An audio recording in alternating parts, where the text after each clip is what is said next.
ঢাকা ১৭ আসনে জামাত প্রার্থী খালিদুজ্জামানকে ২৪ ঘন্টার মধ্যে ক্ষমা চাইতে বলেছে এক্স ফোর্সেস অ্যাসোসিয়েশন। না চাইলে তাকে ক্যান্টনমেন্ট এলাকায় অবাঞ্ছিত ঘোষণার হুঁশিয়ারি দিয়েছে সংগঠনটি। মঙ্গলবার বিকেলে সংগঠনটির প্রেসিডেন্ট অবসরপ্রাপ্ত লেফটেন্যান্ট কর্নেল সাইফুল্লাহ খান এক বিবৃতিতে অভিযোগ করেন, ক্যান্টনমেন্ট এলাকায় অস্ত্রসহ প্রবেশে বাধা দেয় খালিদুজ্জামান সেনা সদস্যের সঙ্গে অধ্যত্বপূর্ণ আচরণ করেন। এমন আচরণ সামরিক বাহিনীর মনোবল, মর্যাদা ও রাষ্ট্রীয় শৃঙ্খলার ওপর সরাসরি আঘাত।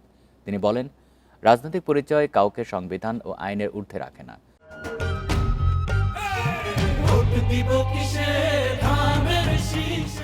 ক্যান্টনমেন্ট কোনো রাজনৈতিক প্রভাব বিস্তারের জায়গাও না। এর আগে ক্যান্টনমেন্ট এলাকায় অস্ত্রসহ ঢোকার সময় দায়িত্বরত নিরাপত্তা সদস্যরা খালিদুজ্জামানকে বাধা দেয়। পরে ভিডিওটি সামাজিক যোগাযোগ মাধ্যমে ভাইরাল হয়। সমালোচনার মুখে খালিদুজ্জামান তার ফেসবুক পেজে দুঃখ প্রকাশ করেন। যারা আইন প্রণেতা হবেন তারা যদি বাহিরে এই ধরনের আইন ভঙ্গ করার চেষ্টা করেন এবং ভঙ্গ করতে পদ্ধতিপূর্ণ, কুরুচিপূর্ণ এবং খুবই খারাপ ভাষা ব্যবহার করেন, আমি মনে করি এটা বাংলাদেশের আইনের পরিপন্থী এবং আমরা অনতিবিলম্বে যদি প্রকাশ্যে ক্ষমা না চায়, আমরা তাকে মাননীয় সেনাপ্রধানের নিকট অনুরোধ করব, সশস্ত্র বাহিনীর নিকট অনুরোধ করব, তাকে ক্যান্টনমেন্টের PNG ঘোষণা করা হোক।